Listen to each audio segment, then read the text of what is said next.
నమస్కారం, సిటీ న్యూస్కి స్వాగతం. నేను వి రామ్చంద్.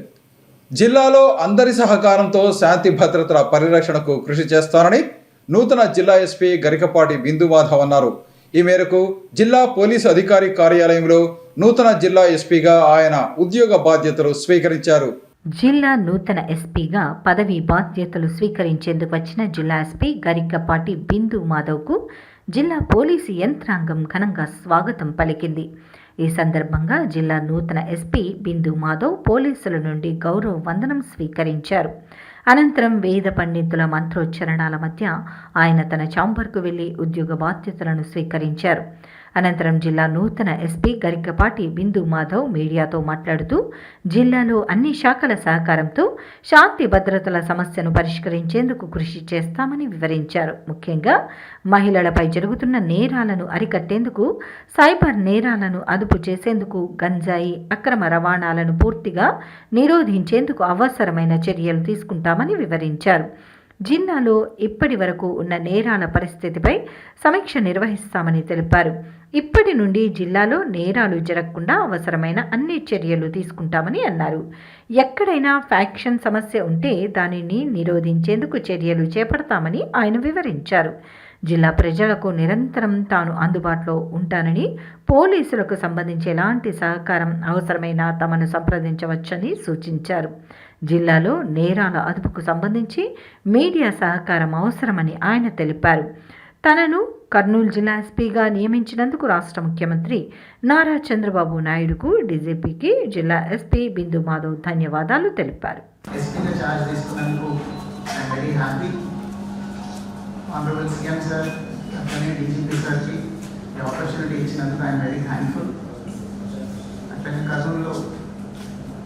జనరల్ ఫోకస్ ఏరియాస్ ఏంటి అనేది అది క్రైమ్ రేట్ల తర్వాత I will be able to know, దాని మీద మాట్లాడతాను.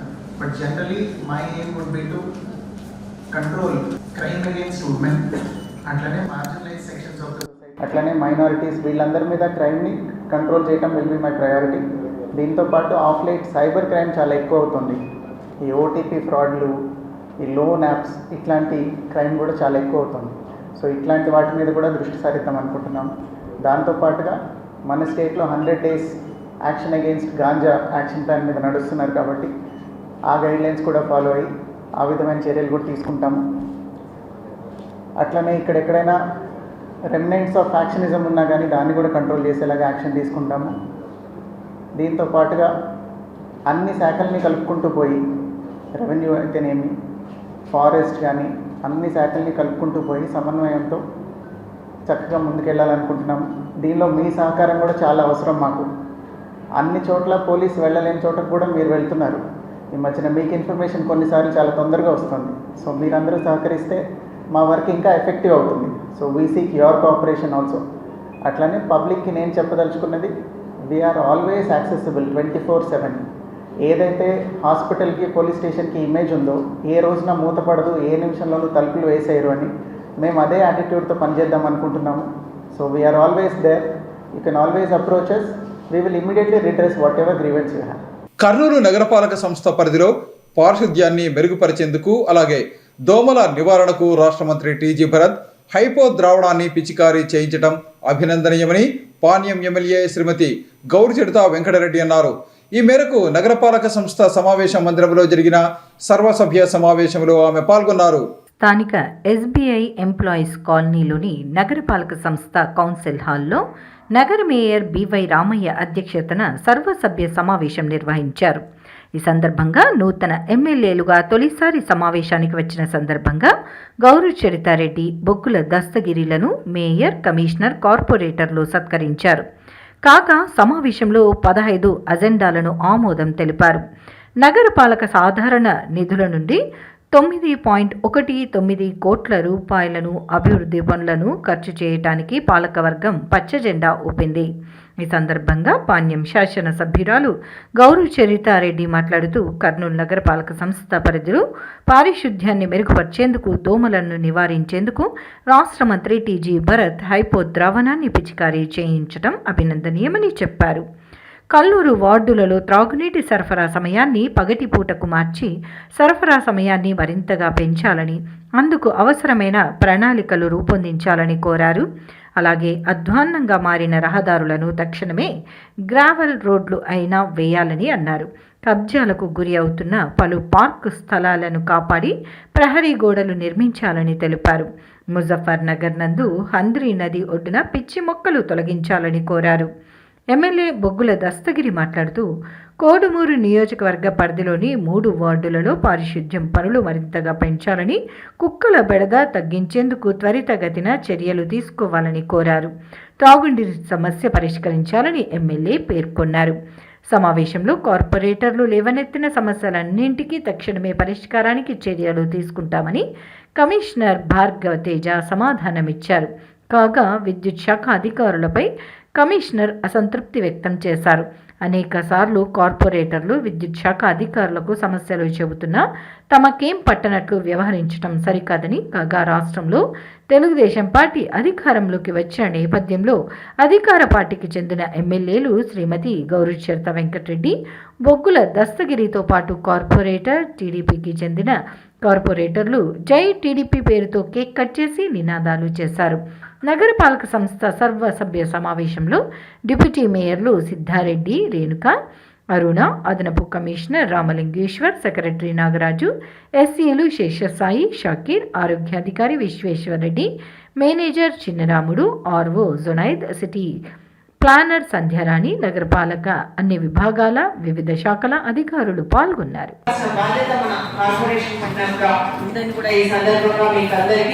తెలియజేస్తా ఉన్నాను సార్. ఏది ఏమైనప్పటికీ సార్ మాకైతే మాత్రం డ్రింకింగ్ వాటర్ ప్రాబ్లమ్, స్ట్రీట్ లైట్లు కూడా చాలా చోట లైట్లు లేవు, లైట్లు వెలగడం లేదు, కొత్త పోల్స్ అవసరము, అలాగే ట్రాన్స్ఫార్మర్స్ కూడా అవసరం ఉంది. కాబట్టి వీటన్నిటిని మీరు త్వరితగతిన తీర్చాలని కూడా ఈ సందర్భంగా తెలియజేసుకుంటాం. ప్రభుత్వంలో ఏమైనా జరిగిందా అంటే డెవలప్మెంట్, అది కబ్జాలు, వాళ్ళు బాగుపడాలి కానీ పూర్తిగా విస్మరించడం జరిగింది. అందుకే ఈ రోజు కూటమికి 164 సీట్లు చరిత్రలో లేని విధంగా కట్టబెట్టడం జరిగింది. అది ఒకసారి గమనించాలని చూస్తా ఉన్నా. ఎక్కడ గ్రావెల్ ఉంది, ఎక్కడ ఇసుక ఉంది, ఎక్కడ స్థలాలు ఉన్నాయి, ఎక్కడ పార్క్ స్థలాలు ఉన్నాయి, వీటిని కబ్జా చేయడానికే టైం అంతా సరిపోయింది. కాబట్టి ఇప్పుడు తప్పకుండా చంద్రబాబు నాయుడు గారు ముఖ్యమంత్రి అయ్యారు, అభివృద్ధి ఏంటో చేసి చూపిస్తామని కూడా ఈ సందర్భంగా అందరికి తెలియజేస్తా ఉన్నాం. గతంలో మీరు చూసారు 2014 నుంచి 2019 వరకు కార్పొరేషన్ ఎలా డెవలప్మెంట్ అయిందో. ఇప్పుడు ఈ 19 నుంచి 24 వరకు ఏమైనా డెవలప్మెంట్ అనేది ఎక్కడ కనపడడం లేదు. ఎక్కడ వేసిన పోగాలి అక్కడే ఉంది. కాబట్టి ముఖ్యంగా ఈ కబ్జాల బారి నుండి, ఈ అక్రమంగా మట్టి అయితేనేమి, ఎండోమెంట్ సర్వీస్ అయితేనేమి, అలాగే బోర్గోల్డ్ అయితేనేమి, ప్రతి ఒక్కటి కబ్జాలకు గురైపోయినాయి. ఏ ప్రైవేట్ చాలా మంది వరదలాగా వచ్చి క్యూ కడతా ఉన్నారు, మా స్థలాలు మాకు ఇప్పించండి అని. కాబట్టి తప్పకుండా నియోజకవర్గ అభివృద్ధి కోసం మేము పాటుపడతామని కూడా ఈ సందర్భంగా తెలియజేస్తా ఉన్నాం. ఈ కబ్జాదారుల నుంచి కూడా ఎవరి స్థలాలు వాళ్ళకి ఇప్పించే బాధ్యత కూడా తీసుకుంటామని కూడా ఈ సందర్భంగా తెలియజేసుకుంటున్నాం. అలాగే ఎమ్మెల్యే గారికి కూడా ముఖ్యంగా మాకు ఈ కార్పొరేషన్ సంబంధించి 16 వార్డులు ఉంటాయి. ఈ 16 వార్డులలో ముఖ్యంగా తాగునీటి సమస్య. ఎందుకంటే మేము కార్పొరేషన్ నుంచి ఆదాయం వచ్చేది కూడా మీకు ఈ 16 వార్డుల నుంచే. మొత్తం ఎక్స్టెన్షన్ ఏరియా ఇది. ఈ కార్పొరేషన్ కి రోజు నీళ్లు రాకుండా మాకు డే బై డే నీళ్లు వస్తాయి. అంతేకాకుండా అది కూడా వచ్చే వాటర్ కూడా ఒక 45 మినిట్స్ తప్పనిస్తే ఎక్కువ వదలడం లేదు. రాత్రి అది కూడా హాల్ టైమ్ లో వదులుతా ఉన్నారు. రాత్రి 12 తర్వాత 1, 2, 3 పగలంతా పని చేసుకోవాలి, మళ్ళీ రాత్రి నీళ్ళ కోసం వెయిట్ చేయాలి. కాబట్టి మేము మిమ్మల్ని ఒకటే కోరుతా ఉన్నాం, మాకు కర్నూలుకి వాళ్ళకు అసెంబ్లీకి వాళ్ళకు కూడా నీళ్ళు ఇవ్వండి, మేము వద్దనం, కానీ మాకు నీళ్ళు ఇచ్చేలాగా మీరు కొంచెం ప్రణాళికలు తయారు చేయాలని కూడా మేము మిమ్మల్ని కోరుతా ఉన్నాం. ఆ 3 వార్డు పరిధిలో ఎక్కువగా శానిటేషన్ ఫండ్స్ గురించి చెప్పారన్నారు. అలాగే శానిటేషన్ వాటిని కూడా పెంచాలని తెలియజేస్తున్నాము. అలాగే సీసీ రోడ్స్, అలాగే కాలువలు, అలాగే ఇంకా వాటర్ ప్రాబ్లమ్స్ కూడా చాలా ఎక్కువనే ఉన్నాయి. ఎందుకంటే గతంలో జరిగినటువంటి ఎక్కడ కూడా అభివృద్ధి కార్యక్రమాలు జరగలేదు కాబట్టి ఈసారి ఖచ్చితంగా మా గవర్నమెంట్లో ఖచ్చితంగా అభివృద్ధి కార్యక్రమాలు చేపట్టడానికి సంసిద్ధంగా ఉన్నాము, మా ప్రభుత్వం కూడా. అందుకు ఈసారి అదే నేను వచ్చినప్పుడు ముందుగా వీధి కుక్కల శైలి విధానం గురించి తెలియజేశారు. వీధి కుక్కల అలాగే డాగ్స్ వెహికల్ కూడా పెంచి వాటి యొక్క పరిగణలోకి తీసుకుని పిల్లల్ని కలవకుండా అలాగే పిల్లలకి రేబీస్ వాటి వల్ల కలిస్తే రేబీస్ వ్యాధి వస్తుంది, దాన్ని నిర్మూలించాలని తెలియజేస్తున్నాను. అలాగే కొన్ని అక్కడక్కడ పార్కులు కూడా కబ్జాలు గురైనవి, వాటిని కూడా మా ఊరి పరిధిలో మీ యొక్క దృష్టికి తెలియజేస్తున్నాను కమిషనర్ గారు. భగవద్గీతను విన్నా పారాయణం చేసినా సకల శుభాలు కలుగుతాయని గీతా ప్రచార సంఘం అధ్యక్షుడు డివి రమణ అన్నారు. ఈ మేరకు గీతా ప్రచార ధామంలో జరిగిన సంపూర్ణ భగవద్గీత పారాయణ కార్యక్రమంలో ఆయన పాల్గొన్నారు. నగరంలోని సంకల్ బాగ్లో ఉన్న గీతా ప్రచార ధామంలో గీతా ప్రచార సంఘం ఆధ్వర్యంలో ప్రతి నెల 2 ఏకాదశుల సందర్భంగా నిర్వహించే సంపూర్ణ భగవద్గీత పారాయణ యజ్ఞం కార్యక్రమాన్ని ఈరోజు నిర్వహించారు.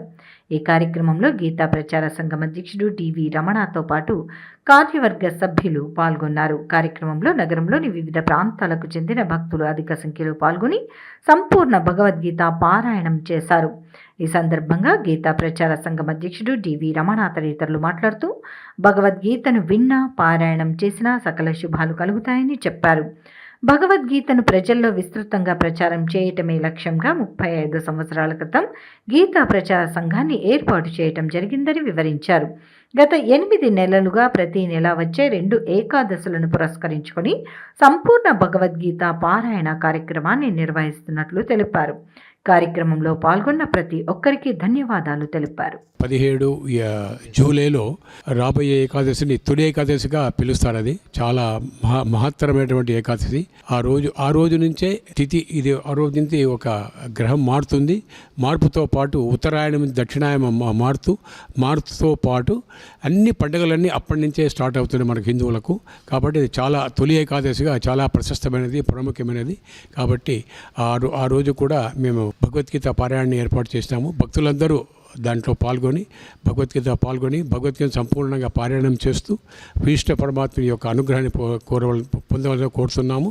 పారాయణం అయిన తర్వాత ఒక ఆధ్యాత్మికతతో కూడా ఒక అరగంట సేపు వారి యొక్క భగవద్గీత గురించి, భగవద్గీత ప్రాశస్తము, జీవితంలో మనం ఏ విధంగా మనకు ముడిపడి ఉంది అనేటువంటి కార్యక్రమం కూడా కొంతసేపు ఒక ఆధ్యాత్మిక గురువు గారు కూడా వచ్చి వారు ఉపన్యసిస్తారు. దాని తర్వాత మంగళహారతి, ప్రసాద వితరణ ఉంటుంది. వచ్చినటువంటి వాళ్ళకు శ్లోక పుస్తకం కూడా అందజేయబడుతుంది. అందరూ పాల్గొని దీంట్లో అందరూ పారాయణం చేస్తూ భగవంతుని యొక్క కృపపాత్రలను కోరుతున్నాము. రాష్ట్రంలోని ప్రైవేటు ఎలక్ట్రికల్ వర్కర్ల సమస్యల పరిష్కారానికి రాష్ట్ర ప్రభుత్వం అవసరమైన చర్యలు తీసుకోవాలని Andhra Pradesh private electrical workers union నాయకుడు పాల్రాజ్ అన్నారు. ఈ మేరకు విజయవాడలో జరిగిన 16వ Andhra Pradesh private electrical workers union కార్యవర్గ సమావేశంలో ఆయన పాల్గొన్నారు. విజయవాడలోని స్వర్ణ ప్యాలెస్ హోటల్లో Andhra Pradesh private electrical workers union 16వ రాష్ట్ర కార్యవర్గ సమావేశాన్ని నిర్వహించారు. కార్యక్రమంలో నగరానికి చెందిన యూనియన్ నాయకుడు పాల్రాజు ముఖ్య అతిథిగా హాజరయ్యారు. ఈ సందర్భంగా రాష్ట్రంలోని అన్ని జిల్లాల నుండి యూనియన్ ప్రతినిధులు పాల్గొన్నారు. ఈ సందర్భంగా జరిగిన సమావేశంలో యూనియన్ నాయకుడు పాల్రాజ్ మాట్లాడుతూ ప్రైవేట్ ఎలక్ట్రికల్ వర్కర్ల సమస్యల పరిష్కారానికి ప్రభుత్వం అవసరమైన చర్యలు తీసుకోవాలని కోరారు. గత ప్రభుత్వ హయాంలో ఎన్నోసార్లు తమ సమస్యలను పరిష్కరించాలని ప్రభుత్వానికి వినతి పత్రాలు అందజేశామని అయినా ఫలితం లేకుండా పోయిందని తెలిపారు. ప్రస్తుతం రాష్ట్రంలో నూతన ప్రభుత్వం ఏర్పడిన నేపథ్యంలో ఎంతో కాలంగా తాము కోరుతున్న ప్రైవేట్ ఎలక్ట్రికల్ వర్కర్ల సమస్యల పరిష్కారానికి చర్యలు తీసుకుంటారన్న విశ్వాసాన్ని వ్యక్తం చేశారు. అన్ని జిల్లాల్లో యూనియన్ నాయకులు ప్రైవేట్ ఎలక్ట్రికల్ వర్కర్ల సమస్యలను వెలుగులోకి తీసుకువచ్చేందుకు శక్తివంచన లేకుండా కృషి చేయాలని సూచించారు.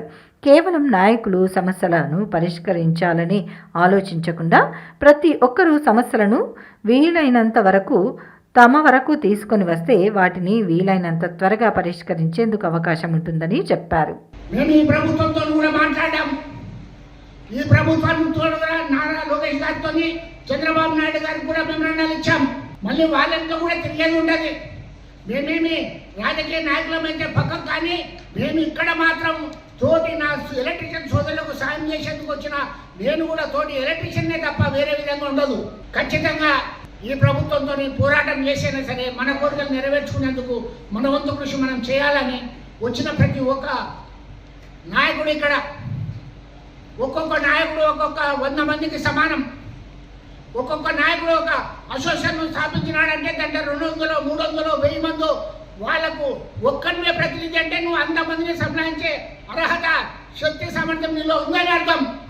నీ పైన వాళ్ళంతా భరోసా పెట్టినప్పుడు నువ్వు అదే విధంగా ప్రవర్తించి నువ్వు అదే విధంగా వాళ్ళకి న్యాయం చేసేందుకు ముందరికి రావాలా. కానీ నేను ఒక్కనే నా వాళ్ళు రాను వీళ్ళు రాలని మాత్రం ఎప్పుడు పొరపాటు అనుకోవద్దండి. మీ మనస్ఫూర్తిగా ఒకటే చెప్తున్నా, ఎప్పుడైనా సరే ఏదైనా కార్యం చేయాలనుకుంటే నీ సొంత దేవుని తెలుసుకొని మనస్ఫూర్తిగా నీ గుండెల మీద చేసుకొని నువ్వు ముందరికి అడిగే ఇది మంచి అన్నప్పుడు ఎవరు చెప్పినా వినొద్దు, చేసేయండి. 10 మందికి మేలు జరగాల తప్ప కీడుకు ఆలోచించొద్దండి. జిల్లా తపాలా శాఖ కార్యాలయం వద్ద postal employees cooperative credit society నూతన కార్యవర్గ ఎన్నికలను నిర్వహించారు. ఈ ఎన్నికల్లో తమ ఓటు హక్కును వినియోగించుకునేందుకు సొసైటీ సభ్యులు ఆసక్తి కనబరిచారు. నగరంలోని జిల్లా తపాలా శాఖ కార్యాలయం ఆవరణలో postal employees cooperative credit society నూతన కార్యవర్గానికి ఎన్నికలు నిర్వహించారు. ఎన్నికల నేపథ్యంలో నగరంలోని జిల్లా తపాలా కార్యాలయం వద్ద సందడి నెలకొంది. Postal employees cooperative credit society నూతన కార్యవర్గ ఎన్నికలకు సంబంధించి పోటీ హోరాహోరీగా కొనసాగింది. ఎన్నికల్లో తమ ఓటు హక్కును వినియోగించుకునేందుకు సొసైటీ సభ్యులు పోలింగ్ బూత్ల వద్ద బారులు నిలబడటం కనిపించింది. ఎన్నికల సందర్భంగా ఎలాంటి ఇబ్బందులు తలెత్తకుండా సంబంధిత అధికారులు అవసరమైన ఏర్పాట్లు చేశారు. ఈ ఎన్నికల్లో ఓట్లు వేసేందుకు వీలుగా ప్రతి సభ్యుడికి ఫోటోతో కూడిన గుర్తింపు కార్డును అందజేశారు. ఎన్నికల అధికారులు ఈ కార్డులను పరిశీలించిన అనంతరం ఓటు వేసేందుకు అనుమతించారు. ఉదయం నుండి మధ్యాహ్నం వరకు పోస్టల్ ఎంప్లాయీస్ కోఆపరేటివ్ క్రెడిట్ సొసైటీకి ఎన్నికల ప్రక్రియ కొనసాగింది. ఎన్నికల ప్రక్రియలో ఎలాంటి అవాంఛనీయ సంఘటనలు జరగకుండా అవసరమైన అన్ని చర్యలు తీసుకున్నారు. ప్రజా సమస్యల పరిష్కార వేదికలో ప్రజలు ఇచ్చిన సమస్యలను వీలైనంత త్వరగా పరిష్కరించాలని జిల్లా ఇన్ఛార్జి కలెక్టర్ శ్రీమతి నారపరెడ్డి మౌర్య అన్నారు. ఈ మేరకు నగరంలో జరిగిన ప్రజా సమస్యల పరిష్కార వేదికలో ప్రజల నుంచి విజ్ఞప్తులను స్వీకరించారు. నగరంలోని జిల్లా కలెక్టరేట్ సునైన ఆడిటోరియంలో ప్రజా సమస్యల పరిష్కార వేదిక కార్యక్రమానికి వచ్చిన ప్రజల నుంచి వినతులను జిల్లా ఇన్ఛార్జ్ కలెక్టర్ నారపురెడ్డి మౌర్య స్వీకరించారు. ఈ సందర్భంగా జిల్లా ఇన్ఛార్జ్ కలెక్టర్ మాట్లాడుతూ ప్రజా సమస్యల పరిష్కార వేదిక కార్యక్రమం ద్వారా వచ్చే వినతుల పరిష్కారంలో నిర్లక్ష్యం వహించకుండా వాటి పరిష్కారానికి అవసరమైన చర్యలు తీసుకోవాలని ఆదేశించారు. ప్రజా సమస్యల పరిష్కార వేదిక కార్యక్రమానికి వచ్చే ప్రజా వినతుల పరిష్కారంలో నిర్లక్ష్యం వహించకుండా ఎప్పటికప్పుడు వాటిని పరిష్కరించేలా జిల్లా స్థాయి, మండల స్థాయి అధికారులు చర్యలు తీసుకోవాలని అన్నారు. ప్రజా సమస్యల పరిష్కార వేదిక కార్యక్రమంలో ఎక్కువ శాతం భూములకు సంబంధించిన సర్వే, సదరన్ సర్టిఫికేట్ల కోసం ప్రజలు ఎక్కువ శాతం దరఖాస్తు చేసుకోవడం జరుగుతుందని, చేసుకున్న దరఖాస్తును ఎప్పటికప్పుడు పరిష్కరించేలా చర్యలు తీసుకోవాలని జిల్లా ఇన్ఛార్జ్ కలెక్టర్, జాయింట్ కలెక్టర్, జిల్లా స్థాయి, మండల స్థాయి అధికారులను ఆదేశించారు. కార్యక్రమంలో డిఆర్ఓ మధుసూదన్ రావు, జిల్లా పరిషత్ సిఇఓ నాసరరెడ్డి, జిల్లా స్థాయి అధికారులు తదితరులు పాల్గొన్నారు. ఇవి ఈనాటి సిటీ న్యూస్. తిరిగి రేపు ప్రసారమయ్యే సిటీ న్యూస్లో మళ్ళీ కలుసుకుందాం. అంతవరకు సెలవు. నమస్కారం.